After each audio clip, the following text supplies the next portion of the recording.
Hi കൂട്ടുകാരെ, എൻ്റെ എല്ലാ പ്രിയപ്പെട്ട കൂട്ടുകാർക്കും പുതിയൊരു അടിപൊളി വീഡിയോയിലേക്ക് സ്വാഗതം. കേൾക്കുന്ന കഥകളൊക്കെ മുഴുവനായിട്ട് കേൾക്കാൻ എല്ലാവരും ശ്രദ്ധിക്കുന്നുണ്ടല്ലോ അല്ലേ? ഇഷ്ടപ്പെടുവാണെങ്കിൽ ഒന്ന് ലൈക്ക് കൂടി ചെയ്തേക്കണേ. ഇന്ന് നമുക്ക് അടിപൊളി ഒരു കഥ കേൾക്കാട്ടോ. അനുപമയുടെ കഥയാണേ. ഞാൻ അനുപമ, 19 വയസ്സാണ്. ഇപ്പോൾ 2ാം വർഷം എഞ്ചിനീയറിങ്ങിനാണ് പഠിക്കുന്നത്. തമിഴ്നാട്ടിലാണ് പഠിക്കുന്നത് കേട്ടോ. എൻട്രൻസ് മാർക്ക് കുറവായതിനാൽ കേരളത്തിൽ അഡ്മിഷൻ ഒന്നും ശരിയായില്ല. മാത്രമല്ല, എൻ്റെ വലിയമ്മയുടെ മോൻ ജിതേഷേട്ടനും തമിഴ്നാട്ടിലൊരു കോളേജിലാണ് കേട്ടോ പഠിക്കുന്നത്. അമ്മയ്ക്കും അച്ഛനും ജിതേഷേട്ടനും വലിയ കാര്യമാണ്. മിക്കപ്പോഴും ഞങ്ങളുടെ വീട്ടിൽ വരാറുണ്ട് ചേട്ടൻ. മാത്രമല്ല, അച്ഛൻ ഓഫീസ് ആവശ്യങ്ങൾക്കൊക്കെ പുറത്തായിരിക്കുമ്പോൾ രാത്രി കൂട്ടുകിടക്കാൻ വരുന്നതും ഏട്ടൻ തന്നെയാണ്. ഞാൻ ഒറ്റ മോളായതിനാൽ തന്നെ ചേട്ടനെ സ്വന്തം മോനെ പോലെയാണ് അച്ഛൻ കണ്ടിരുന്നത്. അങ്ങനെ ചേട്ടൻ പറഞ്ഞിട്ടാണ് എന്നെയും അച്ഛൻ തമിഴ്നാട്ടിലെ ആ ഒരു കോളേജിൽ ചേർത്തത്. ആദ്യമൊക്കെ തമിഴ്നാട്ടിൽ പോയി പഠിക്കാൻ എനിക്ക് ഒട്ടും താല്പര്യമില്ലായിരുന്നു. എൻ്റെ കൂട്ടുകാരൊക്കെ ഇവിടെ ആയിരുന്നല്ലോ. എന്നാൽ പതിയെ പതിയെ ഞാൻ അവിടവുമായി സെറ്റാവുകയായിരുന്നു. പഠനത്തിൽ പൊതുവെ ഒരു ആവറേജ് സ്റ്റുഡൻ്റ് ആയിരുന്നു ഞാൻ. എങ്കിലും വീട്ടുകാരുടെ നിർബന്ധത്തിന് വഴങ്ങിയാണ് എഞ്ചിനീയറിങ്ങിന് പോകേണ്ടി വന്നത്. പതിയെ പതിയെ കോളേജ് ലൈഫ് ഞാനും എൻജോയ് ചെയ്ത് തുടങ്ങി. ഹോസ്റ്റലിലെ ഫുഡ് മോശമാണെന്നതൊഴിച്ചാൽ സത്യം പറയാലോ, കോളേജ് ലൈഫ് വളരെ മനോഹരമായിരുന്നു. അത്യാവശ്യം ഭംഗിയുണ്ടായതിനാൽ എനിക്ക് 6ാം ക്ലാസ് മുതൽ തന്നെ ലൈനുണ്ടായിരുന്നു.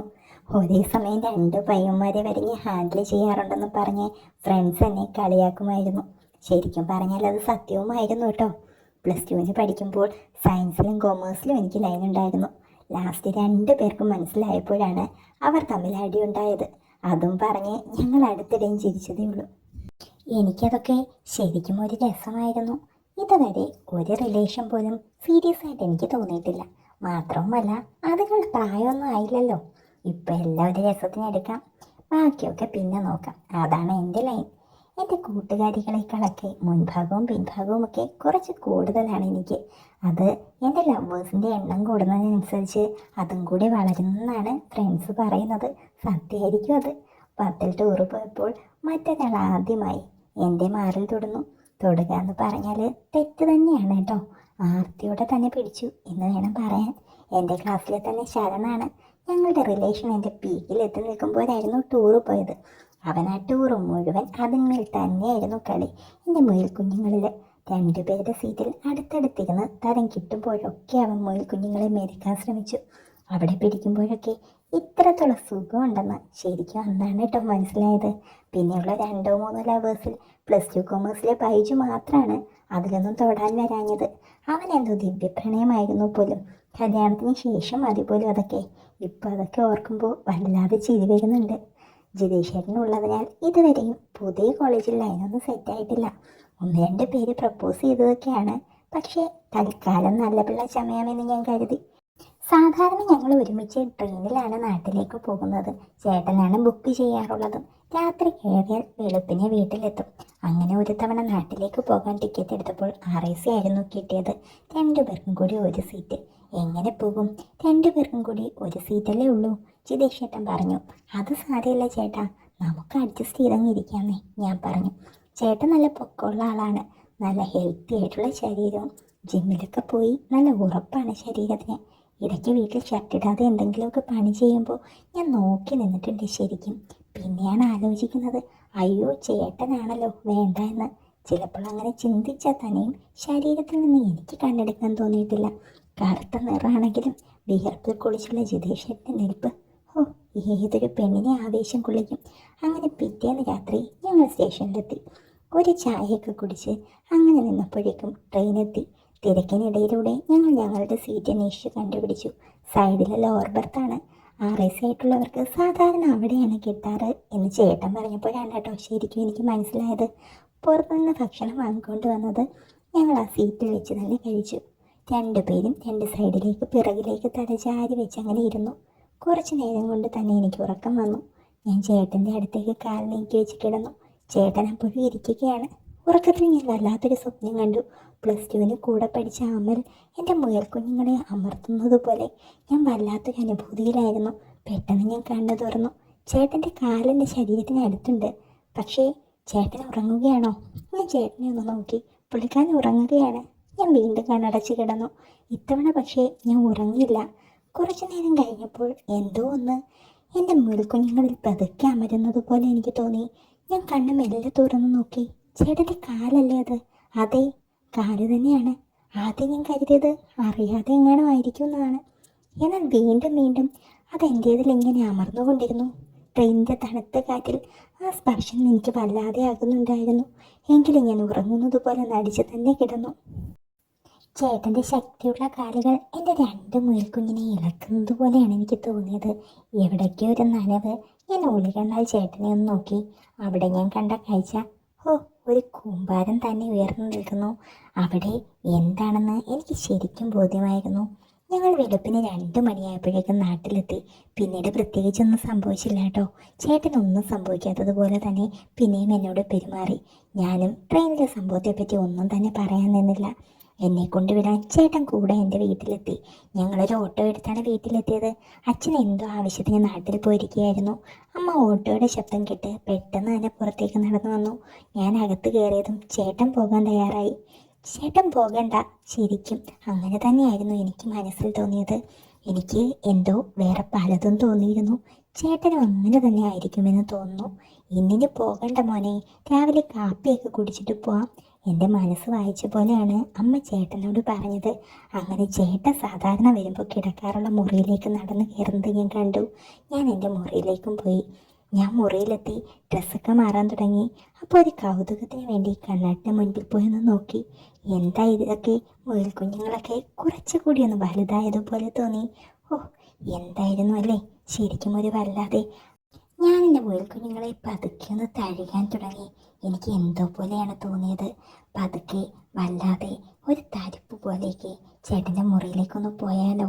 എനിക്ക് അങ്ങനെയാണ് പെട്ടെന്ന് ചിന്തിക്കാൻ തോന്നിയത്. ഏയ്, അതൊക്കെ തെറ്റല്ലേ? പെട്ടെന്ന് എൻ്റെ മനസ്സ് പറഞ്ഞു, എന്ത് തെറ്റ്? സ്വന്തം ചേട്ടനൊന്നും അല്ലല്ലോ. സ്വന്തമായിട്ട് നിയന്ത്രിക്കാൻ എനിക്ക് തീരെ കഴിഞ്ഞില്ല. വെള്ളം എടുക്കാനെന്നുള്ള വിചാരം ഞാൻ ജഗ്ഗുമായി പുറത്തിറങ്ങി. ആരും അറിയാതിരിക്കാൻ വെളിച്ചമിടാതെ തന്നെയാണ് പുറത്തിറങ്ങിയത്. മെല്ലെ ശബ്ദമുണ്ടാക്കാതെ ഞാൻ ചേട്ടൻ്റെ മുറിയുടെ അടുത്തെത്തി. കഥകിലൊന്ന് കൊട്ടിയാലോ? ഞാൻ ഓർത്തു, ഏയ് വേണ്ട, അകത്ത് വെട്ടം കിടപ്പുണ്ടല്ലോ, വെളിച്ചം നന്നായിട്ടുണ്ട്. അപ്പോൾ കിടന്ന് കാണാൻ വഴിയില്ല. ഇനി ഇന്നത്തെ സംഭവം ഓർത്ത് കുലുക്കുമായിരിക്കും ഉച്ചക്കൻ. പതിയെ എന്തൊക്കെയോ ഓർത്ത് കുറച്ച് നേരം ഞാൻ അങ്ങനെ തന്നെ നിന്നു. പിന്നെ പതുക്കെ താക്കോൽ ദ്വാരത്തിലൂടെ അകത്തേക്ക് നോക്കി. ശരിക്കും എനിക്ക് എൻ്റെ കണ്ണുകളെ വിശ്വസിക്കാൻ കഴിഞ്ഞില്ല. എൻ്റെ അമ്മയെ, അല്ലെങ്കിൽ അവൻ്റെ കുഞ്ഞമ്മയെ അവൻ ഭിത്തിയിലേക്ക് ചാരി നിർത്തിയിരിക്കുന്നു. എന്തൊക്കെയോ ചെയ്യുന്നു. ശരിക്കും അത് ആസ്വദിച്ച് തന്നെ നിൽക്കുന്ന അമ്മ. പെട്ടെന്ന് ഞാൻ ഞെട്ടി പിറകിലേക്ക് മാറി. ഹോ, എന്നാലും അമ്മ ആളെ കൊള്ളാലോ. താൻ വന്നപ്പോഴേ ശ്രദ്ധിച്ചിരുന്നു. ശരിക്കും അമ്മ നല്ല പോലെ ഒരുങ്ങി നിൽക്കുകയായിരുന്നു. ഇറുകിയൊരു റോസ് നൈറ്റിയിൽ ശരിക്കും നന്നായിട്ട് അവരുടെ അഴകളവുകളെല്ലാം എടുത്ത് കാണിക്കുന്നുണ്ടായിരുന്നു. എങ്കിലും താൻ സ്വപ്നത്തിൽ പോലും ഇങ്ങനെയൊന്നും ചിന്തിച്ചില്ല. അതുകൊണ്ട് തന്നെ ഒരു സംശയം തോന്നിയതുമില്ല. ആദ്യമൊന്നും അമ്പരുന്നെങ്കിലും എനിക്ക് ശരിക്കും കൗതുകവും ആവേശവും കൂടുകയാണ് ചെയ്തത്. ഞാൻ വീണ്ടും താക്കോൽപ്പഴത്തിലൂടെ നോക്കി. അവരങ്ങനെ ഇണക്കിളികളെ പോലെ നിൽക്കുകയാണ്. ഇതുവരെയും എൻ്റെ അമ്മയിൽ കാണാത്ത വികാര പ്രകടനങ്ങളൊക്കെയാണ് ഞാൻ കാണുന്നത്. അത് ശരിക്കും എന്നെ ഒന്ന് ഉണർത്തിയെന്ന് തന്നെ പറയാം. അവർ ശരിക്കും ഒരു ഭ്രാന്തിയെപ്പോലെ പെരുമാറുന്നത് പോലെയാണ് എനിക്ക് തോന്നിയത്. ഞാൻ ഇതിനു മുൻപ് ഇവരെ ഇങ്ങനെ കണ്ടിട്ടേയില്ല. ശരിക്കും അവരെ അങ്ങനെ ആക്കിയതാവാം ജിതേഷ് ഏട്ടൻ. ശരിക്കും എന്താണ് അവർ കാണിക്കുന്നത്? തൻ്റെ മോൻ്റെ പ്രായമുള്ള ചെറുക്കനെയല്ലേ ആവേശം മൂത്തവർ ചെയ്യുന്നത്? എന്തായാലും കൊള്ളാം. ശോഭ ആ സമയത്ത് വേറൊന്നും അറിയാത്ത രീതിയിലായിരുന്നു പെരുമാറിയത്. 2 ദിവസം കൊണ്ടുള്ള കാത്തിരിപ്പാണ്. ജിതേഷിനോട് ഈ ദിവസം തന്നെ എത്തണമെന്ന് നേരത്തെ വിളിച്ചു പറഞ്ഞിരുന്നതാണ്. ഭർത്താവ് രവിയിൽ നിന്നും ഇതൊക്കെ കിട്ടാതായിട്ട് ഒരുപാട് കാലങ്ങളായി. അങ്ങനെ ഇരിക്കുമ്പോഴാണ് ഇവനെ ഒത്തു കിട്ടിയത്. നല്ല കറുത്ത കരിവീട്ടി പോലെ ഒരു ചെക്കൻ. വിയർത്ത് കുളിച്ചുള്ള അവൻ്റെ നിൽപ്പൊക്കെ കണ്ടാൽ തന്നെ നനയും. ശരിക്കും പറയാലോ, ഇവനെ എങ്ങനെ വളച്ചെടുക്കുമെന്നതായിരുന്നു ആദ്യത്തെ വിഷയം. കുഞ്ഞമ്മയെന്ന് വിളിച്ചിരുന്ന ഇവനോട് എങ്ങനെ പറയും കുഞ്ഞമ്മയ്ക്ക് ഇതാണ് വേണ്ടതെന്ന്? ചെറുക്കം പേടിച്ച് വേറെ ആരോടെങ്കിലും പറഞ്ഞ് പിന്നെ ജീവിച്ചിരുന്നിട്ട് കാര്യമുണ്ടോ? അങ്ങനെ ഇടയ്ക്ക് വന്നുകൊണ്ടിരുന്ന അവനെ തട്ടിയും തലോടിയും എന്തൊക്കെയോ അറ്റവും മൂലയൊക്കെ കാണിച്ച് എത്ര ദിവസം കഷ്ടപ്പെട്ടിട്ടാണെന്നോ തൻ്റെ ആഗ്രഹം ഒന്ന് മനസ്സിലാക്കി കൊടുത്തത്. അത് അറിഞ്ഞിട്ട് തന്നെ അവൻ എന്ത് പാടായിരുന്നെന്നോ. ഓ, എല്ലാം കഴിഞ്ഞ് അവനെ ഒന്ന് കറക്കിയെടുത്തതിൻ്റെ അന്നത്തെ രാത്രി ശരിക്കും മറക്കാൻ കഴിയില്ല. ശരിക്കും ഈ ചെക്കൻ എന്തൊക്കെയാണ് തന്നെ ചെയ്തത്? താനന്ന് എന്തൊക്കെയാണ് ലോകം കണ്ടത്? അതോർക്കുമ്പോൾ തന്നെ ഇപ്പോഴും കുളിര് കയറും. പിന്നെ അങ്ങനെ എത്ര എത്ര രാത്രികൾ അവനെ എന്തൊക്കെ പഠിപ്പിച്ചു. അവനും ശരിക്കും എന്നെ എന്തൊക്കെ പഠിപ്പിച്ചെന്നോ. ഇപ്പം ചെറുക്കൻ എക്സ്പേർട്ടാണ്. എൻ്റെ ഇഷ്ടത്തിനനുസരിച്ച് എന്ത് വേണേലും ചെയ്തു തരും. ശരിക്കും എൻ്റെ ഒരു അടിമ തന്നെയാണ് അവനിപ്പോൾ. 2 ദിവസം മുൻപ് അവനെ വിളിച്ചപ്പോൾ പറഞ്ഞു കൊച്ചച്ഛൻ ഉണ്ടാകില്ല, രാത്രി ആയാലും ഇങ്ങ് എത്തണമെന്ന്. പറഞ്ഞ പോലെ തന്നെ അവൻ വാക്കു പാലിച്ചെത്തി. കൂടെ മോളും ഉണ്ടായിരുന്നു. അത് സാരമില്ല, ഇപ്പം അവൾ ഉറങ്ങിക്കാണും. ശരിക്കും അവനെ കണ്ടപ്പം തന്നെ പിടിച്ചങ്ങ് തിന്നാൻ തോന്നിയതാണ്. പിന്നെ അവൾ മുറിയിലേക്ക് പോകുന്നിടം വരെ കാത്തിരുന്നു. ശോഭ ജിതേഷിനെ ശരിക്കും ഉപയോഗിക്കുകയായിരുന്നു. അവളുടെ എല്ലാ ദാഹങ്ങളും അവൾ തീർത്തത് അവനിലൂടെ തന്നെയാണ്. അനുപമ ശരിക്കും ഇതൊക്കെ കണ്ട് ആസ്വദിക്കുകയായിരുന്നു. അവളിത് കാണുന്നുണ്ടെന്നുള്ള ഒരു ബോധവുമില്ലാതെ ജിതേഷും ശോഭയും കൂടി എന്തൊക്കെയോ കാട്ടിക്കൂട്ടുന്നു. കുറച്ച് കഴിഞ്ഞതും ശരിക്കും അവൾ എപ്പോഴാണ് അവിടെ തൊട്ടതെന്ന് പോലും അനുപമയ്ക്ക് അറിയില്ല. എല്ലാം കഴിഞ്ഞ് അവൾ പതിയെ ശബ്ദമുണ്ടാക്കാതെ തന്നെ മുറിയിൽ പോയി കിടന്നു. അമ്മയ്ക്കും ജിതേഷേട്ടനുമൊപ്പം താനും ആദ്യമായി ഇങ്ങനെ ചെയ്തത് ഓർത്തപ്പോൾ തന്നെ അവൾക്ക് വീണ്ടും കുളിരി കോരി. രാവിലെ എഴുന്നേക്കാൻ വൈകി. അമ്മ ചായയുമായി വന്ന് കുറേ വിളിച്ചു, പക്ഷെ ഉണരാൻ കൂട്ടാക്കിയില്ല. 10 മണി കഴിഞ്ഞപ്പോഴാണ് ഞാൻ എഴുന്നേറ്റത്. അവൾ നേരെ നടന്നത് ചേട്ടൻ്റെ മുറിയിലേക്കാണ്. അവിടെ അവനുണ്ടായിരുന്നില്ല. അവൾക്കെന്തോ നിരാശയാണ് തോന്നിയത്. ഇത്തിരി കൂടി നേരത്തെ എഴുന്നേൽക്കേണ്ടതായിരുന്നു അവൾ ഓർത്തു. പതിയെ അടുക്കളയിലേക്ക് പോയി. അമ്മ എന്തോ പാചകത്തിലാണ്. അമ്മയെ അടിമുടിയൊന്ന് നോക്കി. ലിപ്സ്റ്റിക് ഇട്ടിട്ട് തുടച്ചു കളഞ്ഞതാണെന്ന് അവരുടെ ചുണ്ട് കണ്ടപ്പോൾ തന്നെ മനസ്സിലായി. അപ്പോൾ രാവിലെയും കലാപരിപാടികൾ ഉണ്ടായിരുന്നു. അമ്മയുടെ കപ്പാസിറ്റി അപാരം തന്നെ എന്ന് മനസ്സിലോർത്തു. എങ്ങനെയും ജിതേഷിനെ ഒന്ന് കാണണം. ഇങ്ങോട്ട് വിളിക്കാന്ന് വെച്ചാൽ അമ്മ സമ്മതിക്കുമോ? ചാറ് വരെ കുടിച്ച് തീർക്കുമല്ലോ. പുറത്തെവിടെയും വെച്ച് കാണാം തീരുമാനിച്ചുറപ്പിച്ചു അവൾ. ഇത്തിരി നേരം അവിടേക്ക് ചുറ്റിത്തിരിഞ്ഞ് നിന്നിട്ട് ചായയുമായി അവൾ നേരെ സ്വന്തം മുറിയിലേക്ക് പോയി. എന്നിട്ട് വാട്സപ്പിൽ അവനൊരു മെസ്സേജ് അയച്ചു, ഹായ്. ഉടൻ തന്നെ റിപ്ലൈ വന്നു, ഹായ്, എന്താ പരിപാടി? വെറുതെ ഇരിക്കുന്നു. അവളും തിരിച്ചയച്ചു, ഇന്നലത്തെ കലാപരിപാടിയൊക്കെ ഞാൻ കണ്ടിരുന്നു കേട്ടോ. അവൾ അവിടെ എവിടെയും തൊടാതെ ഒരു മെസ്സേജ് അയച്ചു. മെസ്സേജ് റീഡായി 2 സെക്കൻഡിനകം തന്നെ ജിതേഷ് തിരിച്ചു വിളിച്ചു. എന്ത് കണ്ടെന്ന് നീ പറഞ്ഞേ? ഹലോ പറയാൻ പോലും അവസരം കൊടുക്കാതെ ജിതേഷ് ചോദിച്ചു. അവൻ്റെ ശബ്ദത്തിലെ ആ പരിഭ്രമം കേട്ടപ്പോൾ തന്നെ ശരിക്കും അവൾക്ക് ചിരി വന്നു. ഇന്നലെ ചെയ്തതല്ല. പെട്ടെന്ന് അവൾ അങ്ങനെയാണ് പറഞ്ഞത്. അവന് വീണ്ടും ടെൻഷൻ കയറി.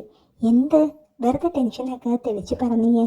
കണ്ണടച്ച് പാല് കുടിച്ചാൽ ആരും കാണില്ലെന്നാണോ പൂച്ചയുടെ വിചാരം? ഞാൻ കണ്ടു. കണ്ണടച്ച് പിടിച്ച് കാലുകൊണ്ട് ചവിട്ടിയത് ഞാൻ അറിഞ്ഞില്ലെന്ന് വിചാരിച്ചു മോനെ. എൻ്റെ മുയൽക്കുഞ്ഞ് ഞാൻ നല്ലോണം സുഖിച്ചു. അവൾ പറഞ്ഞ് അത് കേട്ടപ്പോൾ അവന് ശരിക്കും ആശ്വാസമാണ് വന്നത്. ഓ അതായിരുന്നോ?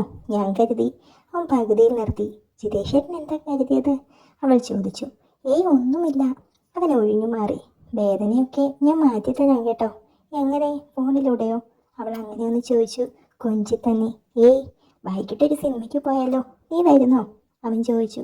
അത് നല്ലൊരു ഐഡിയ ആയിട്ടാണ് അവൾക്ക് തോന്നിയത്. ആൾത്തിരക്കില്ലാത്ത ഒരു തമിഴ് പടത്തിന് അവർ ടിക്കറ്റ് റിസർവേഷൻ ചെയ്തു. വൈകിട്ട് കൃത്യസമയത്ത് തന്നെ രണ്ടാളും തിയേറ്ററിലെത്തി. ഒഴിഞ്ഞൊരു മൂലയിൽ ഇരിപ്പുറപ്പിച്ചു. തിയേറ്ററിലേക്ക് കയറും മുൻപ് ജിതേഷ് അവളെ അടിമുടിയൊന്ന് നോക്കിയിരുന്നു. തള്ളെപ്പോലെ തന്നെ ഇവളും നല്ല അടിപൊളി സാധനം തന്നെ. രണ്ടിനെയും കൂടി ഒന്ന് ഒന്നിച്ച് കിട്ടിയാൽ ശരിക്കും എന്നെ പിടിച്ചാൽ കിട്ടില്ല, അവൻ മനസ്സിലോർത്തു. ജീൻസിനടിയിൽ ചെറുതായിട്ടൊന്ന് ചലനം തുടങ്ങിയതുപോലെ തന്നെ അവന് തോന്നി. അകത്ത് കയറിയിരുന്നതും പെട്ടെന്ന് തന്നെ അവൻ കലാപരിപാടി തുടങ്ങി. ആദ്യം കൈപ്പണി തന്നെയായിരുന്നു. അവൻ പതുക്കെ പതുക്കെ എല്ലായിടവും കൈ ഓടിച്ചു തുടങ്ങി. പെണ്ണിന് ആകെ വല്ലാത്ത രീതിയിലായിരുന്നെന്ന് അവളുടെ മുഖം കണ്ടാൽ തന്നെ അറിയാം.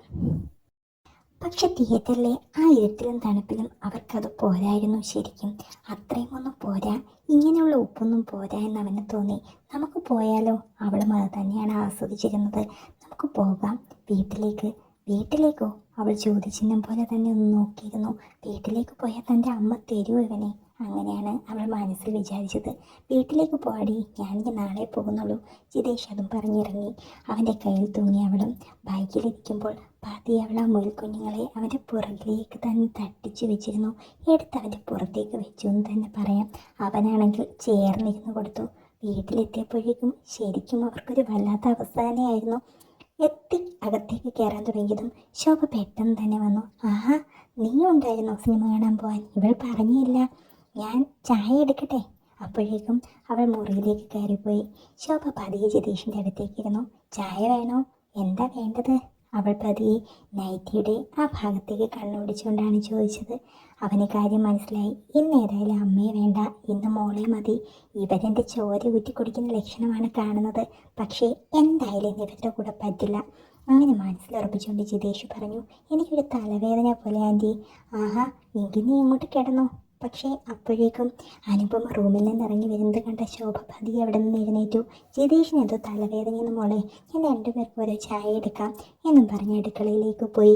പതിയെ അനുപമ വന്ന് അവനോട് മുട്ടി ഒരുമി ഇരുന്നിട്ട് ചോദിച്ചു, എന്തേ ഒരു സൊള്ളൽ, ഇന്ന് വേറെ വല്ല ഒരുക്കി വെക്കുന്നുണ്ടോ? എന്ത്? അവൻ അമ്പരപ്പുഴ നോക്കി. ഇനി ആരെന്തൊരിക്കാനും ഇന്നെൻ്റെ മോൾക്കുള്ളതായെല്ലാം. അവനങ്ങനെ പറഞ്ഞപ്പോഴേക്കും അവൾ നാണം കൊണ്ട് തലകുനിച്ചു. അനുപമയോട് അങ്ങനെ പറഞ്ഞെങ്കിലും അവൻ്റെ ആഗ്രഹം രണ്ടുപേരെയും ഒരുമിച്ച് കിട്ടണം തന്നെയായിരുന്നു. അവൾക്ക് അത്രത്തോളം ചിന്ത പോയതുമില്ല. നമുക്ക് രാത്രി കാണാം എന്നും പറഞ്ഞ് അവൻ പതിയെ റൂമിലേക്ക് നടന്നു. അത്താഴം മൂവരും ഒരുമിച്ചിരുന്നാണ് കഴിച്ചത്. അത്താഴ ശേഷം 3 പേരും അവരവരുടെ മുറിയിലേക്ക് പോയി. എല്ലാ മുറിയിലും ലൈറ്റ് അണഞ്ഞു. ജിതേഷ് ഓർത്തു, ആദ്യം അമ്മയായിരിക്കും മോളായിരിക്കും വരിക, ആരായാലും കൊള്ളാം.